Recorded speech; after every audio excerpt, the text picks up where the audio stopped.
بسم اللہ الرحمن الرحیم۔ ایک کفن چور کا عجیب واقعہ۔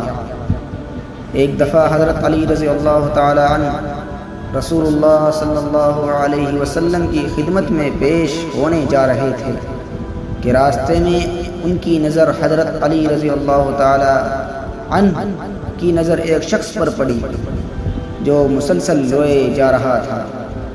حضرت علی شیر خدا نے اس بندے سے رونے کا سبب پوچھا تو اس نے بتایا کہ میں بہت ہی بڑا گناہ کر بیٹھا ہوں، مجھے اللہ تعالیٰ کے عذاب سے ڈر لگتا ہے، مجھے سمجھ نہیں آ رہی ہے کہ میں کیا کروں۔ آپ حضور اکرم صلی اللہ علیہ وسلم کی خدمت میں میری معافی کی سفارش فرما دے۔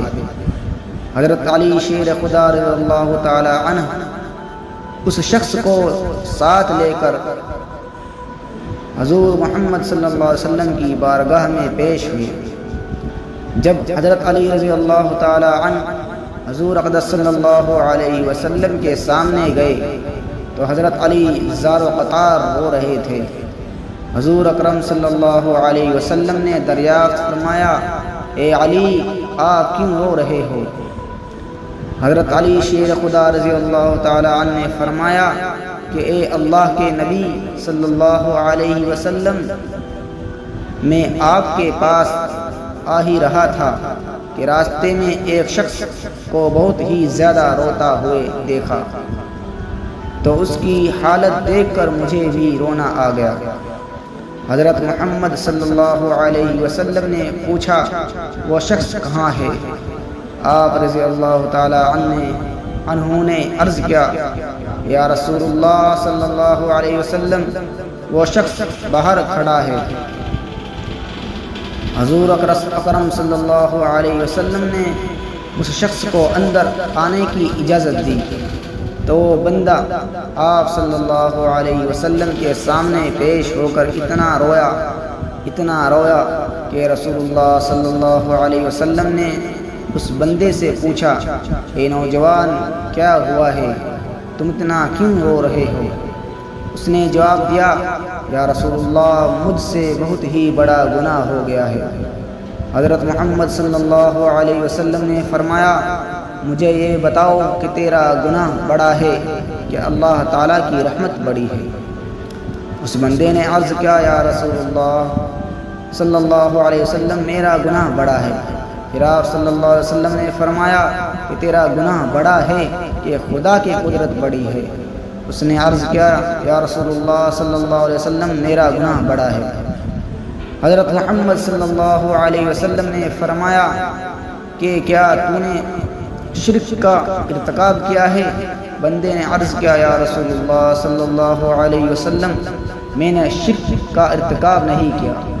حضور اکرم صلی اللہ علیہ وسلم نے فرمایا، کیا تو نے کسی بندے کو قتل کیا ہے؟ اس نے کہا کہ اے اللہ کے نبی میں نے کسی کو بھی قتل نہیں کیا۔ حضور اکرم صلی اللہ علیہ وسلم نے فرمایا کہ پھر تم نے کون سا ایسا گناہ کیا ہے جس کی وجہ سے تم اتنا زیادہ رو رہے ہو؟ پھر اس شخص نے اپنا سارا قصہ سنایا۔ اس نے کہا، یا رسول اللہ میں کئی سالوں سے کفن چوری کر رہا ہوں، میں مردوں کے کفن چوری کر کے ان کو فروخت کیا کرتا تھا، اس سے جو آمدنی ہوتی تھی اس سے اپنا پیٹ پالتا تھا۔ کہنے لگا کہ کچھ دن پہلے ایک لڑکی دفن کی گئی، میں نے اپنی عادت کے مطابق اس کا کفن اتارا اور وہاں سے جانے لگا تو مجھ پر شیطان غالب آ گیا، اس نے میری نیت بدل دی، میں نے اس لڑکی کے ساتھ زنا کیا۔ جب میں زنا کر کے اٹھنے لگا تو میں نے ایک آواز سنی کہ جیسے وہ لڑکی بول رہی ہے، اے بدبخت بندے تو نے مجھے مردوں کے درمیان ننگا کیا، تو کل قیامت کے دن بدکاروں اور زانیوں میں تیرا شمار ہوگا، اللہ تجھے بھی سب کے سامنے ننگا کرے گا۔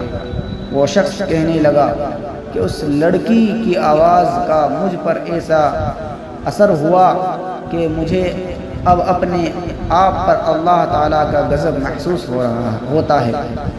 میں خدا کی پکڑ میں ہوں۔ جب رسول اللہ صلی اللہ علیہ وسلم نے اس شخص کا سارا قصہ سنا تو حضور اکرم صلی اللہ علیہ وسلم کی بھی آنکھیں نم ہو گئیں۔ حضور اکرم صلی اللہ علیہ وسلم نے فرمایا، تو نے واقعی بہت ہی بڑا گناہ کیا ہے۔ حضور نبی کریم صلی اللہ علیہ وسلم کی زبان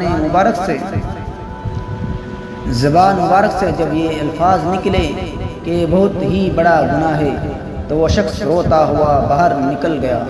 اس نے سوچا کہ رسول اللہ صلی اللہ علیہ وسلم اس وقت بہت ہی ناراض ہیں، ایسا نہ ہو کہ آپ صلی اللہ علیہ وسلم کی زبان مبارکہ سے کوئی ایسی بات نہ نکل جائے جو میری بربادی کا مزید سبب بن جائے۔ وہاں سے نکل کر وہ شخص جنگل اور پہاڑوں کی طرف چلا گیا۔ وہ شخص کئی روز اللہ تعالیٰ کی عبادت میں مشغول رہا اور اللہ تعالیٰ سے رو رو کر اپنے گناہوں کی معافی مانگتا رہا۔ اس کو ہر وقت وہ آواز سنائی دیتی تھی، وہ ہر وقت اللہ تعالیٰ سے دعائیں مانگتا رہا۔ جب وہ شخص کئی روز معافی مانگتا رہا تو خدا نے اس بندے کی توبہ قبول فرمائی۔ اللہ تعالیٰ کے حکم سے حضرت جبرائیل علیہ السلام حضور اکرم صلی اللہ علیہ وسلم کے پاس تشریف لائے اور سلام پیش کیا۔ حضرت جبرائیل علیہ السلام نے فرمایا، اللہ کے رسول صلی اللہ علیہ وسلم، اللہ تعالیٰ نے فرمایا ہے کہ مخلوق کو پیدا کرنے والا، رزق دینے والا اور اپنی مخلوق کو معاف کرنے والا بھی میں ہی ہوں۔ تو حضرت جبرائیل علیہ السلام نے فرمایا کہ اللہ تعالیٰ نے فرمایا ہے کہ میں نے اس نوجوان کی توبہ قبول فرما لی ہے، میں نے اس کے سارے گناہوں کو معاف فرما دیا ہے۔ پھر اللہ کے رسول صلی اللہ علیہ وسلم نے ایک صحابی کو اس شخص کے پاس بھیجا کہ اس شخص کے پاس جا کر اس کو یہ بتاؤ کہ اللہ تعالیٰ نے تیری توبہ قبول فرما لی ہے، اللہ تعالیٰ نے تیرے سب گناہوں کو معاف کر دیا ہے۔